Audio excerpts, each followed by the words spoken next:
Hello everyone, कैसे हैं आप सब। आई होप आप सब अच्छे होंगे। So I am narrator Divya Rajput. Welcome to all of you in new video. So guys, आज की इस वीडियो में हम बात करेंगे विलियम शेक्सपियर की एक poem to be or not to B के बारे में। तो सबसे पहले बात कर लेते हैं पोएम की हेडिंग की। तो पोएम की हेडिंग का मतलब है क्या मैं जिंदा रहूं या फिर मैं मर जाऊं। तो ये क्वेश्चन है जो एक एक्टर अपने आप से करते हैं। अब ये एक्टर कौन से ड्रामा के हैं, तो ये जो एक्टर हैं ये विलियम शेक्सपियर के ड्रामा हैमलेट के एक्टर हैं। और ये जो क्वेश्चन है ये अपने आप से कर रहे हैं। अब ये क्वेश्चन अपने आप से क्यों कर रहे हैं ये हम देखते हैं पोएम के अंदर। तो पोएम की शुरुआत होती है to be or not to be, that is the question. मैं जिंदा रहूं या फिर मैं मर जाऊं, ये क्वेश्चन है। Whether is the nobler in the mind to suffer the slings and the arrows of outrageous fortune. कि क्या ये सही होगा कि मैं अपने माइंड के अंदर सफ़र करता रहूं, अपने माइंड के अंदर एक बोझ को लेकर चलता रहूं कि जितनी भी मेरी लाइफ में कष्ट हैं, कि मेरी लाइफ में कितने सारे कष्ट हैं, मेरी लाइफ में कितने सारी तकलीफ़ें हैं, इन सभी के बारे में मैं सोचता रहूं, इन सभी को मैं सहन करता रहूं।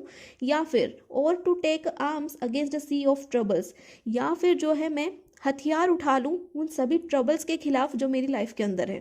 जितने भी सी ऑफ ट्रबल्स मतलब जितने भी समुंदर रूपी तकलीफ़ें मेरी लाइफ के अंदर हैं, उन सभी के खिलाफ मैं तलवार उठा लूँ, उन सभी के खिलाफ मैं हथियार उठा लूँ, या फिर जो है मैं उन सभी को सहन करता रहूँ। And by opposing end them to die to sleep, या फिर जो है मैं उनको एंड करने की कोशिश करूं। अब वो एंड कैसे करेंगे, मर करके। वो बोलते हैं कि अगर मैं मर जाऊंगा तो जितने भी ट्रबल्स हैं मेरी लाइफ के अंदर ये भी एंड हो जाएंगे। और आगे वो बोल रहे हैं no more and by a sleep to say we end. कि जो ये मरना है ये ज़्यादा कुछ नहीं है, मरना कोई ज़्यादा बड़ी बात नहीं होती। मरने का मतलब है कि हम गहरी नींद में सो रहे हैं। अब गहरी नींद में सोने का मतलब है कि हम लाइफ को एंड कर रहे हैं, है ना। अब आगे वो बोलते हैं the heartache and the thousands natural shocks. कि ये जो मरना है, ये जो नींद है, ये क्या कर देती है, सभी जो तकलीफ़ें हैं हमारे दिल के अंदर, जितने भी दिल के अंदर जितने भी दर्द होते हैं, जितने भी थाउजेंड्स ऑफ शौक्स हैं हमारी लाइफ के अंदर, जितने भी हज़ारों शौक्स हमें लगते रहते हैं, उन सभी का ये क्या कर देती है, एंड कर देती है। ये जो गहरी नींद है जिसके अंदर जब इंसान मर जाता है तो वो गहरी नींद में सो जाता है, और वो जो गहरी नींद है वो हर चीज़ का एंड कर देती है। जितने भी दिमाग के अंदर दिल के अंदर जितने दर्द होते हैं उन सभी का एंड कर देती है। सो आगे की लाइन्स में वो बोलते हैं that flesh is heir to, it is a consumption devoutly to be wished to die to sleep. यहाँ पर वो बोल रहे हैं कि हम जो इंसान होते हैं ना, वो विश करते रहते हैं भगवान से कि हमारी लाइफ में कोई तकलीफ ना हो, हमारी लाइफ में कोई दुख ना हो। इस चीज़ की हम हमेशा इच्छा करते हैं। अब ये इच्छा पूरी कब होगी, जब हमारी लाइफ एंड हो जाएगी। क्योंकि लाइफ है तो मुसीबतें तो आती रहेंगी, है ना। लाइफ अगर आप जी रहे हैं तो मुसीबतें और तकलीफ़ें तो आपकी लाइफ में आएंगी। लेकिन अगर आप चाहते हैं कि आपकी मुसीबतें ख़त्म हो जाए तो क्या करना पड़ेगा, लाइफ को एंड करना पड़ेगा। और जो लाइफ का एंड है वो क्या है, एक गहरी नींद है। अब वहाँ पर अभी पोइट ने अभी तो बोला कि जो अगर मरना है इंसान को तो मरना कोई बड़ी बात नहीं होती है। मरने का मतलब है कि आप अपनी लाइफ के अंदर गहरी नींद में सो रहे हैं। तो आगे की लाइन्स में वो बोलते हैं to sleep perchance to dream ay there is the rub. वो यहाँ पे बोल रहे हैं कि जब हम मर जाते हैं तो हमारी कुछ ड्रीम्स तो आते होंगे, मरने के बाद में इंसान को सपने तो आते होंगे। तो क्या वो सपने ज़्यादा परेशान करते होंगे किसी इंसान को, कि मरने के बाद में जो सपने आते हैं क्या वो ज़्यादा परेशान करते हैं। अब रब का मतलब वैसे तो रगड़ना होता है, लेकिन यहाँ पर है परेशान करना। कि जो ड्रीम्स हमारे अंदर आते हैं मरने के बाद में, क्या वो ज़्यादा परेशान करते हैं। For in that sleep of death what dreams में कम। कि जब हम इंसान जो है जब सो जाता है, मतलब जब मर जाता है, तो क्या ड्रीम्स आते होंगे, क्या सपने आते होंगे। When we have shuffled off the mortal coil must give us pause. कि जब हम मर जाते हैं, अब मॉर्टल कॉयल का मतलब है कि जो ये इंसान रूपी जो शरीर है, जब हम इसको त्याग देते हैं, जब इसको छोड़कर हम चले जाते हैं, मर जाते हैं, एक तरह से नींद में चले जाते हैं, तब जो है हमारी लाइफ में कुछ पॉज होना चाहिए, एक ठहराव हमारी लाइफ में होना चाहिए, एक रुकावट हमारी लाइफ में होनी चाहिए। क्योंकि इतने सारे ट्रबल्स की वजह से तो हम मरे थे, इतने जो कष्ट हमारी लाइफ के अंदर थे उन्हीं की वजह से तो हमने अपनी लाइफ को एंड करा था। अब अगर लाइफ के एंड होने के बाद में भी हमें परेशानियों वाले ड्रीम्स आ रहे हैं, परेशानियों वाले सपने आ रहे हैं, तो मरने का क्या मतलब है ना। हमें तो एक रेस्ट चाहिए था अपनी लाइफ के अंदर, एक ठहराव चाहिए था अपनी लाइफ के अंदर। There the respect that makes calamity of so long life. अब इसका मतलब है कि ये जो चीज़ है, ये जो डर है हमारे अंदर कि क्या पता मरने के बाद में भी हमारी परेशानियां ख़त्म ना हो, ये जो डर है यही हमें जो है जितनी भी मुसीबतें हमारी लाइफ के अंदर चल रही हैं उनको सहने की शक्ति देता है। अब इसका मतलब है कि आपने सुना होगा ना कि लोग बोलते हैं कि अच्छे कर्म करो, बुरे कर्म करोगे तो आपको तेल में फ्राई करा जाएगा नर्क के अंदर।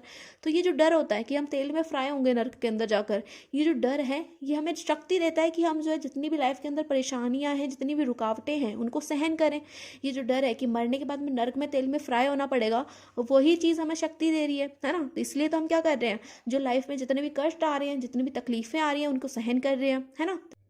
आगे की लाइन्स में वो बोलते हैं for who would bear the whips and the scorns of time. इसका मतलब है कि अगर इंसान को मरने से डर नहीं लगता, अगर मरने के बाद में उसे पता चलता कि कोई परेशानी नहीं है, तो कौन ऐसा इंसान है जो कि इतने सारे तकलीफ़ों को सहन करते, इतने सारे कष्टों को सहन करते। The oppressor wrong the proud man contumely, कि जो एक अत्याचारी व्यक्ति होता है जो इंसानों के साथ में बुरा व्यवहार करता है, या फिर जो एक घमंडी इंसान है जो इंसानों को दुख दर्द देता है, इन सब चीज़ों को कौन सहन करता।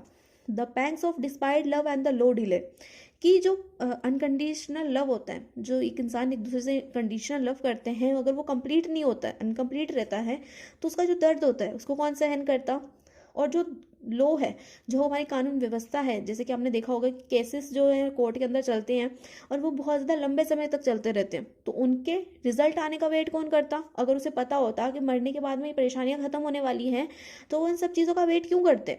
The insolence of office and the spurns, इसका मतलब है कि जो ऑफिस के अंदर जो एम्प्लॉयज़ होते हैं उनको कितने ज़्यादा प्रेशर किया जाता है, उनको प्रेशराइज किया जाता है, काम दिया जाता है, बोझ डाला जाता है उनके ऊपर, है ना। तो इन सब चीज़ों को कौन सहन करता। That patient merit of the unworthy takes when he himself might the cat smack with a bare bodkin। इसका मतलब है कि इतनी सारी तकलीफ़ें जो ऊपर बताई गई हैं, इतनी सारी तकलीफ़ों को कौन सहन करता जब उसे पता होता कि वो एक बेयर बॉडकिन के साथ में।